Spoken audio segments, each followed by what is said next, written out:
नमस्कार अररिया, मैं हूं आपका दोस्त धीरज और आप सुन रहे हैं अररिया की धड़कन एनएस रेडियो 90.4 एफएम, जहां हर धड़कन में है अररिया की सच्ची खबर। और मैं हूं आपकी दोस्त मुस्कान। आज हम आपके लिए लेकर आए हैं युवाओं के लिए एक बहुत ही जरूरी और खुशखबरी भरी जानकारी। अररिया जिले में 18 फरवरी 2026 बुधवार को आयोजित होने जा रहा है रोजगार मेला 2026। ये जिला स्तरीय नियोजन सह व्यावसायिक मार्गदर्शन मेला बिहार सरकार के युवा रोजगार एवं कौशल विकास विभाग के दिशा निर्देश में जिला नियोजनालय अररिया के तत्वाधान में आयोजित किया जाएगा।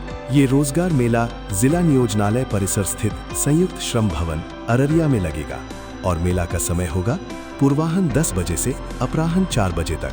जिला नियोजन पदाधिकारी अररिया ने जानकारी दी है कि इस मेले के अंतर्गत युवाओं को निःशुल्क रोजगार का सुनहरा अवसर प्रदान किया जाएगा। मेला में प्रवेश से लेकर अंतिम चयन तक पूरी प्रक्रिया बिल्कुल निःशुल्क रहेगी। इस रोजगार मेले में 10वीं, KYP, इंटरमीडिएट, स्नातक, परास्नातक, ITI, डिप्लोमा, BTech, MBA सहित विभिन्न शैक्षणिक योग्यता वाले अभ्यर्थी भाग ले सकते हैं। इच्छुक अभ्यर्थियों के लिए राष्ट्रीय करियर सेवा NCS पोर्टल www.ncs.gov.in पर पंजीकरण अनिवार्य है।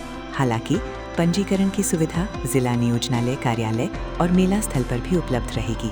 अभ्यर्थियों को निर्देश दिया गया है कि वे अपने साथ बायोडेटा, शैक्षणिक प्रमाण पत्रों की छायाप्रति और पासपोर्ट साइज फोटो अवश्य लेकर आएं। जिला नियोजन पदाधिकारी ने अररिया जिले के अधिक से अधिक युवाओं से इस रोजगार मेले का लाभ उठाने की अपील की है। तो दोस्तों, 18 फरवरी 2026 की तारीख याद रखिए और रोजगार के इस सुनहरे अवसर को हाथ से जाने मत दीजिए। और हाँ, कमेंट बॉक्स में लिखकर जरूर बताएं कि आपको ये जानकारी कैसी लगी। आपकी राय हमारे लिए बहुत कीमती है। और मैं हूँ आपका दोस्त RJ धीरज। मैं हूँ आपकी दोस्त RJ मुस्कान। सुनते रहिए NS रेडियो अररिया 90.4 FM। नमस्कार।